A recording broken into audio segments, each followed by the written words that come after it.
पशुपालन एवं डेयरी राज्य मंत्री स्वतंत्र प्रभार लखन पटेल ने कुशाभाऊ ठाकरे सभा हाल में पशुपालन एवं डेयरी विभाग की 2 वर्ष की उपलब्धियों की जानकारी दी। उन्होंने कहा, प्रधानमंत्री नरेंद्र मोदी के मार्गदर्शन, मुख्यमंत्री डॉक्टर मोहन यादव के कुशल नेतृत्व में हमारी सरकार ग्रामीण अर्थव्यवस्था को सशक्त करने तथा पशुपालकों की आय में वृद्धि एवं किसानों को आत्मनिर्भर बनाने के लिए निरंतर प्रयास कर रहा है। हमारा यह सतत प्रयास रहा है कि पशुपालन को आजीविका का मजबूत आधार बनाया जाए। पटेल ने बताया कि पिछले 2 वर्षों में प्रदेश ने विकास, सुशासन और जन कल्याण के पथ पर निरंतर प्रगति की। राज्य मंत्री पटेल ने कहा कि गोवंश की संख्या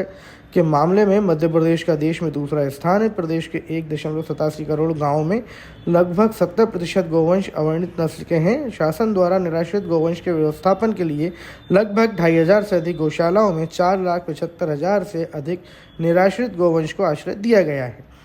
इसके अतिरिक्त गौशालाओं में निराश्रित गोवंश के व्यवस्थापन हेतु दिए जाने वाले अनुदान की राशि 20 रुपये से बढ़ाकर 40 रुपये प्रतिदिन गोवंश की गई है। राज्य शासन द्वारा गौशालाओं के अनुदान के बजट को 250 करोड़ प्रतिवर्ष से बढ़ाकर 505 करोड़ कर दिया गया है,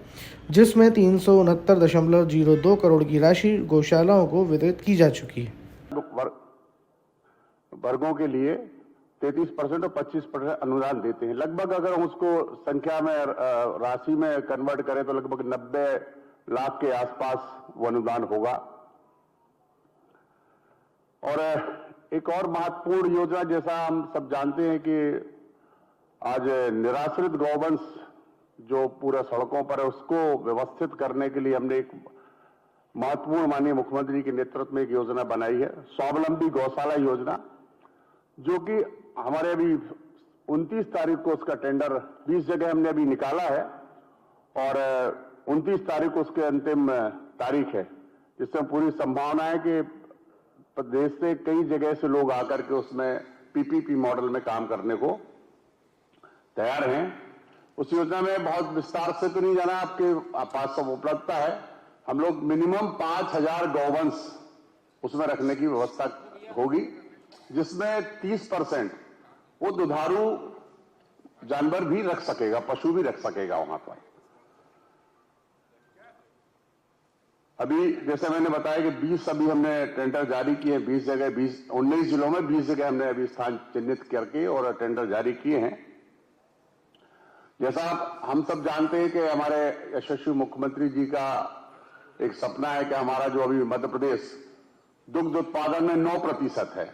उसको बढ़ाकर 20% ले जाने का जो लक्ष्य रखा है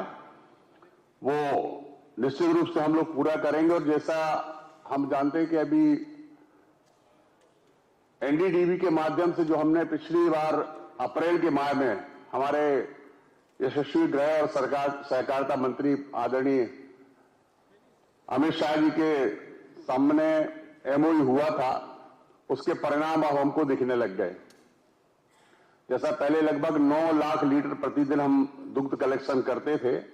अब वो आज की तारीख में बढ़कर 12 लाख लीटर प्रतिदिन का कलेक्शन हो गया, जिसका लक्ष्य आने वाले 3 वर्षों में हमने लगभग 36 लाख लीटर 33 लाख लीटर का लक्ष्य रखा है। और जो मुझे पूरा विश्वास है कि हमारी जो समितियां, दुग्ध समितियां पहले कुछ काम कर रही थी, कुछ डिफेक्ट थी, उनको भी ठीक किया गया और 900 के से अधिक समितियां फिर से काम करना शुरू कर दिया, जिसमें कि हमने जो बताया कि दूध कलेक्शन बढ़ा है और बाकी हम और समितियां बना करके और उनको लगभग आने वाले 3 वर्षों में इसको हम अपने लक्ष्य को प्राप्त करेंगे। अभी जैसे सांची प्लांट का जो हमारा है एनडीडीबी का, तो मैंने आपको अवगत करा ही दिया है। दुग्ध संघों के दूध के पहले हम जो दूध रेट था 2.5 रुपया से लेकर के इसमें 8.5 रुपए तक की वृद्धि जो हमारा सांची कलेक्शन करता था उसमें वृद्धि की गई है,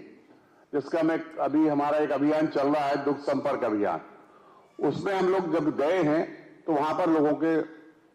अच्छा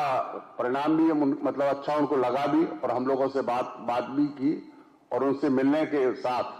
उन्होंने कहा कि जो रेट बढ़े हैं उससे हमको काफी फायदा हो रहा है। जो हमारा खास तौर से जो हमारा उद्देश्य है कि किसानों की आय से बढ़े, तो उसमें निश्चित रूप से परिणाम हमारे आना प्रारंभ हो गए। अभी एक नवाचार हम लोगों ने किया जो इससे पहले कभी नहीं हुआ और मुझे नहीं लगता कि देश में भी किसी राज्य ने किया होगा। दुग्ध संपर्क समृद्धि अभियान, उसमें हम लोगों ने क्या मतलब खास तौर से वो जो विजन था वो हमारे प्रमुख सचिव जी ने रखा कि हम 10 या 10 से अधिक जो पशु हैं उन पशुपालकों के पास जाएंगे, हमारा स्टाफ जाएगा और बात करेगा। तो उसके परिणाम आए वो मैं बड़े उत्साहजनक थे, वो बताना चाहता हूं कि जब हमारे लोग गए तो वहां पर लोगों ने हमसे बात की कि इससे पहले कभी कोई आया ही नहीं इस बात को लेकर के। और वहां पे हम लोगों ने जो बात की कि पशु तो वहां पालन का बहुत समय से कर रहे हैं, लेकिन उनको किस तरीके से रखा जाए, उनका दुग्ध उत्पादन कैसे बढ़ाया जाए, हम लागत कैसे कम करें, अधिक उत्पादन कैसे लें, इन सारी चीजों पर जब चर्चा की तो उनको भी अच्छा लगा और उसके परिणाम भी आ रहे हैं। क्योंकि अब दूसरा चरण हमने जो शुरू किया है उसमें अभी 17 दिसंबर से लेकर प्रारंभ किया है, जिसमें 5 से लेकर 9 पशु जिनके पास है उनके पास हमारे लोग जा रहे हैं। और तीसरा चरण होगा जो 1 पशु से लेकर 5 पशु तक जिनके पास है उनके पास हम जाकर उनसे मिलेंगे और उससे बात करेंगे। इसी प्रकार हमारा, जैसे मैंने चर्चा की आपसे इसके बारे में, दुग्ध संपर्क अभियान, हम अभी एक बहुत महत्वपूर्ण ब्रीडर एसोसिएशन बना रहे हैं। ब्रीडर एसोसिएशन का जो मुख्य काम होगा वो अच्छी नस्ल के पशु तैयार करना, क्योंकि हमारे यहां भी जैसे कहा शुरुआत में कि लगभग 70% जो हमारे पशु है वो अवर्णित नस्ल के हैं। अगर हम अच्छी नस्ल तैयार करेंगे तो ये धीरे धीरे लोगों को फायदा भी होगा उससे, और जो हमारी अवर्णित नस्ल धीरे धीरे कम होगी।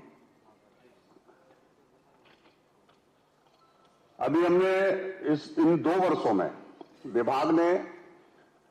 लगभग 70 पशु चिकित्सकों की भी नियुक्ति की है और 589 एवीएफओ जो हमारे होते हैं उनकी नियुक्तियां की हैं, और लगभग 192 ही है ना,